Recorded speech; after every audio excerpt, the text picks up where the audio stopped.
বিদেশ ভ্রমণের জন্য বাংলাদেশিদের ভ্রমণ ভিসা অর্থাৎ ট্যুরিস্ট ভিসা পাওয়া আগের মতো আর সহজ নয়, এখন বেশ কঠিন হয়ে দাঁড়িয়েছে।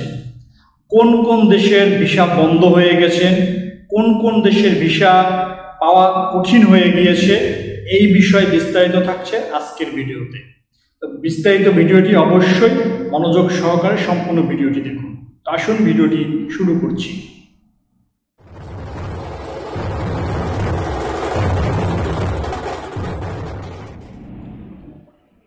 বিদেশ ভ্রমণ, বাংলাদেশিদের জন্য বিদেশ ভ্রমণ যেমনটা বিভিন্ন দেশে ভ্রমণ সহজ ছিল, আগের তুলনায় এখন সেই বিষয়টি আরো কঠিন হয়ে দাঁড়িয়েছে।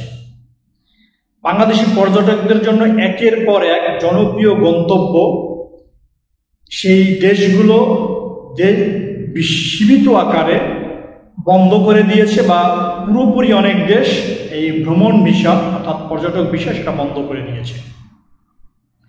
এতে চিকিৎসা, ব্যবসা কিংবা বিনোদনের উদ্দেশ্য বিদেশগামীদের ভ্রমণ পরিকল্পনা মারাত্মকভাবে ব্যাহত হয়েছে।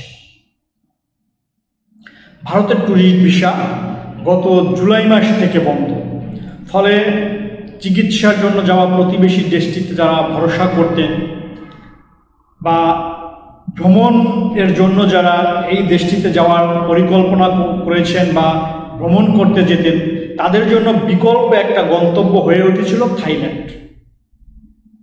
পাতায়া, ফুটেক কিংবা রাতের ব্যাংকক এখনো জনপ্রিয় থাকলেও দেশটিতে ভিসা পেতে এখন কমপক্ষে ৪৫ দিন সময় লাগে, যা আগের তুলনায় অনেক দীর্ঘ সময়। একই পরিস্থিতি দুবাইয়ের ক্ষেত্রেও। মরু শহরটি বিশ্ববিখ্যাত স্থাপত্য, বিলাসবহুল হোটেল এবং বাণিজ্যিক সুযোগ সুবিধার জন্য বাংলাদেশিদের কাছে একটি বরাবরই আকর্ষণীয় ছিল। কিন্তু গত জুলাই থেকে সাধারণ বাংলাদেশি পর্যটকদের জন্য দুবাইয়ের ট্যুরিস্ট ভিসা কার্যত বন্ধ। যদিও দিনে ৩০ থেকে ৫০টির মধ্যে ভিসা দেওয়া হয়, তা মূলত বিজনেস বা অন্য ক্যাটাগরির ভিসা, সাধারণ ট্যুরিস্টদের জন্য ভিসা দেওয়া হয় না। ভিয়েতনাম একসময় দক্ষিণ পূর্ব এশিয়ার অন্যতম কাঙ্ক্ষিত গন্তব্য ছিল।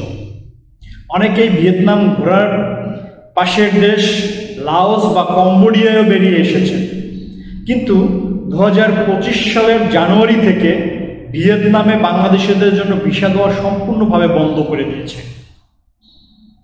ইন্দোনেশিয়া, এই ইন্দোনেশিয়ার আগে অল অ্যারাইভাল ভিসার সুবিধা থাকলেও এখন সেটি বিলম্বিত। বাংলাদেশের নাগরিকদের জন্য এখন এই ভিসা পেতে ২ মাসেরও বেশি সময় অপেক্ষা করতে হয়।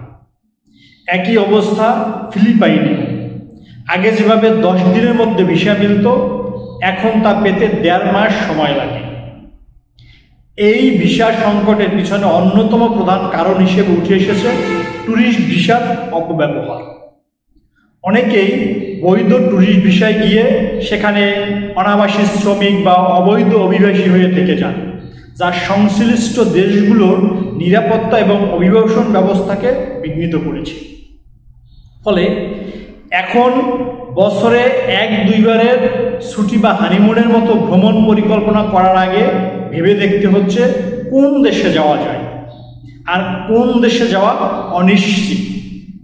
তো বিশেষজ্ঞরা বলেছেন এই অবস্থা উন্নয়ন ঘটাতে হলে আন্তর্জাতিক পর্যায়ে বাংলাদেশের ইমেজ এটা উন্নয়ন করতে হবে এবং ভিসার যে অপব্যবহার সেটা বন্ধে কঠোর পদক্ষেপ গ্রহণ করতে হবে। তা না হলে বাংলাদেশি পর্যটকদের জন্য বৈশ্বিক ভ্রমণের দুয়ার ধীরে ধীরে আরও সংকুচিত হয়ে পড়বে।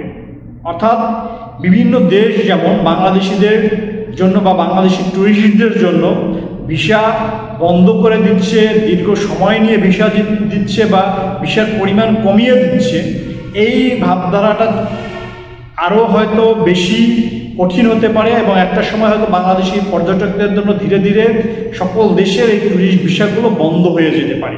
এই ছিল আজকের গুরুত্বপূর্ণ ভিডিও। এই বিষয়টি জানানোর জন্য আপনাদের সামনে উপস্থিত হয়েছি। এ ধরনের অনেক গুরুত্বপূর্ণ ভিডিও, ভারত ভিসা বা পাসপোর্ট সম্পর্কিত আরও অনেক গুরুত্বপূর্ণ তথ্য আমাদের চ্যানেলে দেওয়া রয়েছে। তো আপনি চ্যানেলটা ঘুরে আসতে পারেন। যারা এখনো আমাদের এই মধুপোকা ইউটিউব চ্যানেলটি সাবস্ক্রাইব করেননি, তারা অবশ্যই আমাদের চ্যানেলটি সাবস্ক্রাইব করবেন। আজকের ভিডিও সম্পর্কে কোনো ধরনের মতামত থেকে থাকলে অবশ্যই কমেন্টস করে জানাবেন। ভালো থাকবেন, সুস্থ থাকবেন, দেখা হবে পরবর্তী ভিডিওতে।